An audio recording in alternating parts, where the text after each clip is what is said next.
Hello everyone.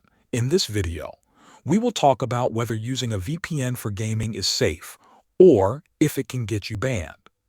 Using a VPN for gaming is generally safe, but there are some risks you should know about. A VPN can help protect your privacy and reduce lag if the servers are closer to the game servers. However, misusing one can cause problems. Some games might see frequent location changes as suspicious activity. If your location changes often, it can trigger security alerts or even get your account temporarily locked. So it is best to stick to one region when gaming with a VPN. You can safely use a VPN as long as it does not violate the game's rules and regulations. Every game has its own policies.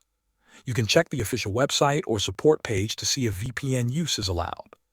Another important thing is not to use a VPN to change the region of game stores. For example, using a VPN to switch your Steam region just to access games not yet released in your area or to buy cheaper games is against Steam's policy. Doing that can lead to account restrictions or a permanent ban. So, if you want to use a VPN to protect your privacy while playing games, that is fine, as long as it does not go against the game's terms of service. That's it for this guide. Thanks for watching.